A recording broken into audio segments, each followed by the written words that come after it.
सीताराम। नित्यं स्मरामि तिलकाङ्कितभव्यभालं स्वर्णाच्छविं शिवस्वरूपमहेतुदानीं श्रीरामनामभिरामिरटन्मान्तं श्रीरामहर्षं प्रभुं प्रेमावतारम् पढ़त सुनत सुमिरत तुरत राम प्रेम रह छाय। प्रेम रामायण नाम तेहि दियो हृदय हर्षाय। श्री प्रेम रामायण के मिथिला कांड के दोहा नंबर 320 से 325 तक की कथा। हाट बाट सुंदर ठट्यो राज सदन सुख ऐन। ध्वज पताक फहरन लगे बाजत नो मति चैन। रचे बरबास अनूप सुहावा बरवस देखत मन ही लोभावा। मंडप रचना कीन सुहाई श्री शोभाजनु मेल बनाई। श्री मिथिलापुरी में जो अयोध्या नवीन अयोध्या का जो निर्माण किया गया उसमें ध्वज पताक और बाजार जो है बड़ी ही सुंदर बना दिए गए और उसी नवीन अयोध्या में रुचिवर वास अनूप सुहावा बरवस देखन मन ही लोभावा। माने उसमें बड़े ही सुंदर जो है रहने के लिए बड़े बड़े भवन बनाए गए जो बड़े ही सुंदर है ना, अनुपमेय है। बरवस देखत मन ही लोभावा जिससे देखने से मन लोभित हो जाता है। मंडप रचना कीन सुहाई श्री शोभा जन मेल बनाई।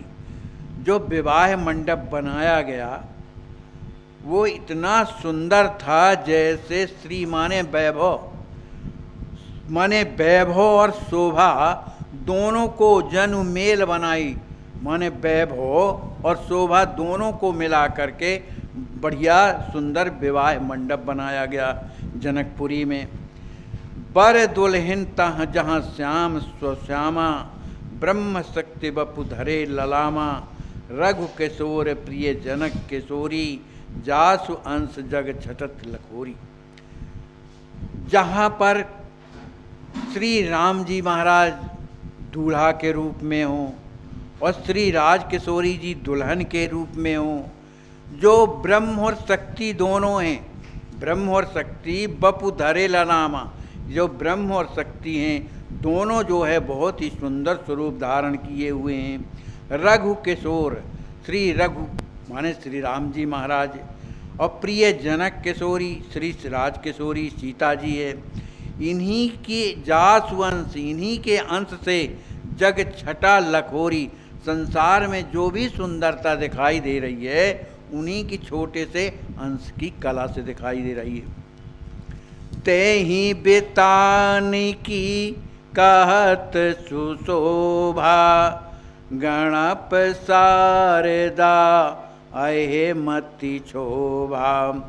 सो मैं कहूँ कवन विधि गाई उदधि थाए चींटी नहीं पाई। जिनके उस सुंदरता के एक कण मात्र से संपूर्ण संसार जो है प्रकाशमान और सौंदर्यशाली बन जाता है। और उन्हीं का जहाँ विवाह मंडप बना हुआ तहीं बेतान की कात सुशोभा।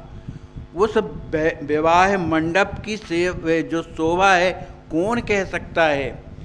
कहते हैं न शारदा न अहपति मन शेष नांग, जो है कहने में शोभा मन क्षोभित होते हैं, मन बखान नहीं कर पाते हैं। सो मैं कहूँ कवन विध गाई। हमारे आचार्य महाप्रभु कहते हैं कि जब शारदा गणेश और जब शेष नाग भी नहीं बखान कर सकते तो मैं किस तरह से बखान कर सकता हूँ। उदद थाय जिम चींटी पाई, जैसे कोई गहरे समुद्र की थाय जो है कोई चींटी कैसे प्राप्त कर सकती है। विविध भांति नीम नंगर सजाया, मनहु मदन निज हाथ बनाया।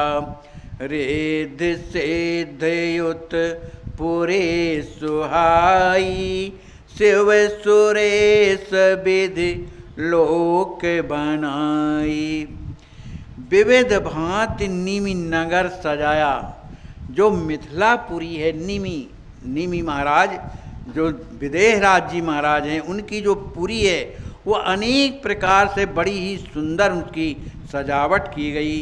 उनकी सुंदरता ऐसी लगती है मनहु मदन निज हाथ बनाया, स्वयं मानो कामदेव ने ही अपने हाथों से मिथिलापुरी की सुंदरता को रचा हो। रिद्धि सिद्ध युत पुरी सुहाई, वह पुरी कैसे हैं, रिद्धि और सिद्धियां जो हैं उस पुरी में रह करके सेवा करती हैं। शिव सुरेश विधि लोक लजाई, भगवान शंकर जी का लोक, सुरेश माने इंद्र का लोक, और विधि लोक ब्रह्म का लोक भी इन जनकपुरी के सामने वह लोक भी लज्जित होता है। नीच जाति नर नारी लखी, दंपत सदन सुपास, विधि सुरेश लाजत मनहि, सची शारदा जास। आचार्य महाप्रभु कहते हैं कि मिथिलापुर के नीच वर्ग के भी लोग हैं, माने जो नर और नारी, नर नारी लखी, नर नारियों को देख करके उनकी जो संपत्ति है, सदन माने उनका जो महल है, और सुपास उनकी जो व्यवस्था है, इसको देख करके विधि माने ब्रह्मा सुरेश इंद्र लाजत मनहि, ब्रह्मा सुरेश भी मन में लज्जित होते हैं। वहाँ के स्त्री पुरुष कितने सुंदर हैं, माने सची और शारदा माने कामदेव की पत्नी और शारदा ब्रह्मा जी की पत्नी परम सुंदरी हैं, लेकिन उससे भी कहीं ज़्यादा सुंदर जो है मिथिलापुर की स्त्रियां हैं, इसलिए लाजत मनहि, इसलिए मन में लज्जित होते हैं। आदि शक्ति जहाँ करे बिहारा, भ्रुकुटे बिलास जासु जग सारा, तेहि पुर शोभा कौन बखाने, बड़े बड़े सब था कहीं माने। जहाँ पर आदि शक्ति श्री सीता जी जहाँ पर विहरण करती हैं, जिनकी भ्रू माने विलास मात्र से ये संसार का निर्माण हो जाता है, ऐसी राज किशोरी जी उस मिथिलापुरी में विहार करती हैं, तो फिर उस पुर शोभा कौन बखाने, उस मिथिलापुरी की शोभा का वर्णन कौन कर सकता है। अरे मेरी तो क्या, माने लक्ष्मण जी भी बोल रहे ना, मेरी तो बात क्या है, बड़े बड़े सब था कहीं माने बड़े बड़े जो वक्ता हैं जैसे शारदा शेष, ये भी था कहीं माने अपने आप को हारी मानते हैं, माने वर्णन नहीं कर सकते। पहुँचे सता नंद सरसाई, कीन्हे सरयू दरस नहाई, मुनि वशिष्ठ आश्रम पगुधारे, देखत मुनि भर भये सुखारे। यहाँ श्री सतानंद जी महाराज कुछ ब्राह्मणों को लेकर के, कुछ सेवकों को लेकर के अयोध्या जा रहे थे।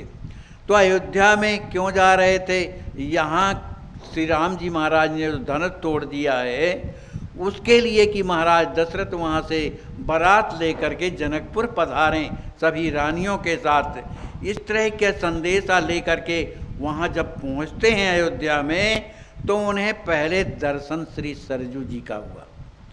तो सरजू जी का दर्शन करके कीने सरजू दरस, उनका दर्शन करने के बाद, उन्हें प्रणाम करने के बाद श्री जो सतानंद जी महाराज हैं नहाए माने स्नान करते हैं।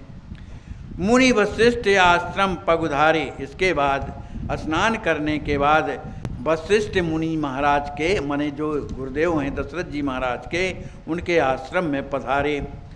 देखत मुनिवर भये सुखारे, जैसे ही वशिष्ठ जी महाराज ने सतानंद महाराज का दर्शन किया तो परम प्रसन्न हो गए। मिले परस पर प्रीत सुहाती, यथा योग पूछे कुशलाती, किए यथा विधि मुनि सत्कारा, गौतम सुत मन मोदय अपारा। दोनों महात्मा आपस में प्रीत सुहाती बड़े प्रेम के साथ परस्पर मिले। यथा योग पूछे कुशलाती, दोनों ने आपस में एक दूसरे की कुशल क्षेम पूछा।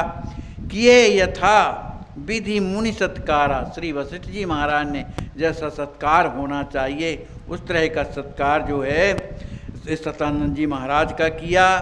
गौतम सुत, सतानंद जी महाराज गौतम सुत मद मोद अपारा, श्री सतानंद जी महाराज उस सत्कार को प्राप्त करके बड़े ही आनंदित हुए।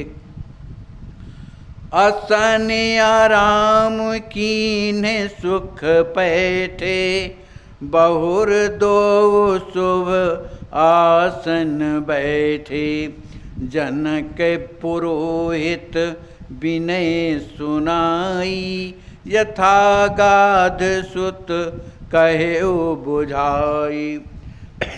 फिर इसके बाद आसन आराम कीन सुख बैठे, दोनों महात्माओं ने भोजन करने के बाद विश्राम किया और फिर इसके बाद बहुर दो शुभ आसन बैठे।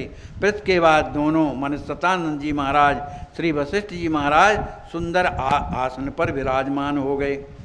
जनक पुरोहित विनय सुनाई, देखो परस्पर कितना प्रेम है, लेकिन फिर भी हाथ जोड़ करके श्री सतानंद जी महाराज बड़ी विनम्रता से और उनसे विनय करते हैं। यथा गाद सुत कहो बुझाई, जिस तरह से विश्वामित्र जी महाराज ने कहा था कि आप जा कर के वहाँ गुरु वशिष्ठ जी महाराज से प्रार्थना करना, उस तरह से आकर के श्री वशिष्ठ जी महाराज से कहने लगे।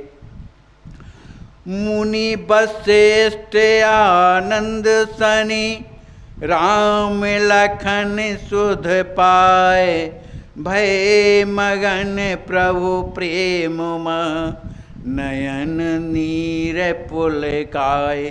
श्री वशिष्ठ जी महाराज जब श्री राम जी महाराज श्री लक्ष्मण जी महाराज का जब समाचार श्री सतानंद जी महाराज के द्वारा उन्हें प्राप्त हुआ, तब भय मगन, तब श्री वशिष्ठ जी महाराज अत्यंत, बंद कर दीजिए ना, तब फिर वो अत्यंत ही प्रेम में मग्न हुए, प्रेम में मग्न हो गए और श्री वशिष्ठ जी महाराज के नेत्रों से प्रेमाश्रु जो है बहने लगे और उनका शरीर पुलकायमान हो गया। भेज से 10 रथ ही बुलाए, सुन निदेश ताह नृपवर आए, गुरु वशिष्ठ पद सादर वंदे, लही असीस अति भय आनंदे। इसके बाद श्री वशिष्ठ जी महाराज ने एक शिष्य को बुलाकर और कहा कि तुम जाकर श्री दशरथ जी महाराज को बुला लाएं। वह दूत जाकर श्री दशरथ जी महाराज से निवेदन कर रहा है कि गुरुदेव की आज्ञा है, आपको बुला भेजा है। उनकी आज्ञा को सुनकर सुन निर्देश तह नृप पर आए। श्री दशरथ जी महाराज श्री वशिष्ठ जी महाराज की आज्ञा को सुनकर के श्री वशिष्ठ जी के आश्रम में आए। गुरु वशिष्ठ पद सादर वंदे, आकर उन्होंने श्री वशिष्ठ जी महाराज के चरणों की वंदना किया, प्रणाम किया।